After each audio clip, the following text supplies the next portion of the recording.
এক ব্যক্তি একটা সুন্দর কথা বলেছিল। কথাটা ছিল এমন যে নিজেকে শক্ত করে গড়িয়ে নিন। এই স্বার্থের দুনিয়াতে আপনার খারাপ পরিস্থিতিতে আপনার পাশে কেউই থাকবে না। সময় থাকতে সব কিছু করে নিন।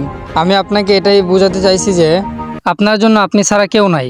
কথা হজম করতে শিখুন, এটা অনেক বড় একটা গুণ, আপনাকে জিততে সহায়তা করবে। কথা না বাড়িয়ে নীরবে কাজ করে যান। আপনার কাজে আপনার হয়ে কথা বলবে। মন খারাপের কারণ অতীত আর টেনশনের কারণ ভবিষ্যৎ। তার চেয়ে বরং বর্তমানকে উপভোগ করুন আর আনন্দে বাঁচুন।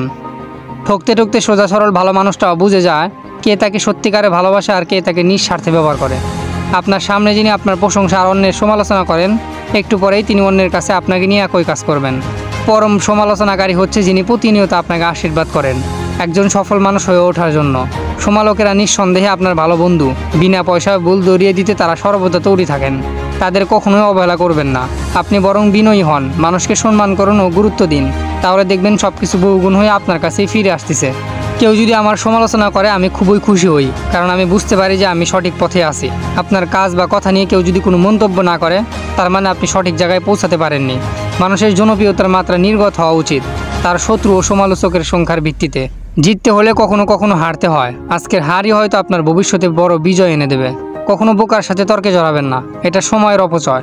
সম্ভব হলে আপনি অন্যদেরকে জিতিয়ে দিন। জিতে গেছে ভেবে কেউ যদি খুশি হয়, আপনি নীরবে একটু হেসে নিন। অন্যের সুখে সুখী হতে পারলে আপনি মহাসুখী। চিতাবাঘ কখনো কুকুরের সঙ্গে দৌড় প্রতিযোগিতা করে না। আপনি যে চিতাবাঘ এটা বোঝানোর জন্য শুধু সময়ের অপেক্ষায় থাকুন। হয়তো অনেক কিছু পারেন, তবে দরকার নেই তা বলে বেড়ানোর। নীরবে কাজ করে যান, যার প্রয়োজন তিনি আপনাকে ঠিকই খুঁজে নেবেন। তবে অযোগ্য কাউকে টেনে উপরে তুলবেন না, সেই একসময় উল্টা আপনার যোগ্যতা নিয়ে প্রশ্ন তুলে প্রতিশোধ নেবে। আপনি দুনিয়ার কাউকে বদলাতে পারবেন না, শুধু নিজেকে ছাড়া। আপাতত সেটাই করুন, নিজেকে বদলে ফেলুন আর অন্তত দুজন অসহায় মানুষকে জীবনে প্রতিষ্ঠিত হতে সাহায্য করুন। সবাই এই নীতিতে বিশ্বাস করে কাজ করলে চারপাশের দুনিয়া এমনিতেই বদলে যাবে। আপনার চিন্তা ভাবনার উপর যারা আস্থা রাখতে পারে না, তাদেরকে খুব বেশি গুরুত্ব দেওয়ার দরকার নেই। নিজের প্রতি বিশ্বাস রাখুন, এটাই আপনাকে সবার মাঝে বিশ্বাসী ও আস্থা ভজন করে তুলবে।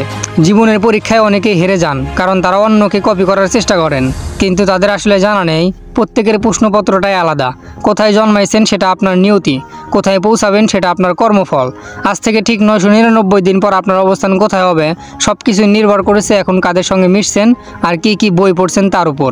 কোনো কথা শোনা মাত্রই যাচাই না করে বিশ্বাস করবেন না, কেননা মিথ্যা কথা সবসময় সত্যের চাইতেও তীব্রতর। জীবনটা বড্ড ক্ষণস্থায়ী। ভালো কাজ করার সময় কম, মন্দ কাজ করার সুযোগ কই। ভালো মানুষ সাজার বান না করে ভালো মানুষ হয়ে গেলেই তো হয়। আপনার স্বপ্ন নিয়ে কেউ যদি হাসাহাসি না করে, তবে বুঝে নেবেন লক্ষ্যটা খুবই ছোট হয়ে গেছে। আপনার স্বপ্ন পূরণে বেশি কালক্ষেপণ করলে অন্য কেউ সেটা বাস্তবায়ন করে নিজের বলে চালিয়ে দিতে পারে।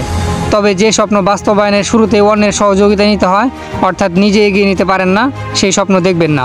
কেউ ইতিহাস গড়েন, বাকিরা সেই ইতিহাস পড়ে পরীক্ষায় পাশ করেন। বিখ্যাত মানুষের সঙ্গে সেলফি তুলে পোস্ট না দিয়ে এমন কাজ করুন যাতে অন্যেরা আপনার সঙ্গে সেলফি তুলে সামাজিক গণমাধ্যমে পোস্ট করে। শিক্ষিত মানুষ বলে কেননা তাদের কিছু বলার আছে, আর মূর্খরা বলে কেননা তাদের কিছু বলতে ইচ্ছা করে। কাউকে তুচ্ছ তাচ্ছিল্য করার আগে অন্তত তার সমান যোগ্যতা অর্জন করে নিতে হয়।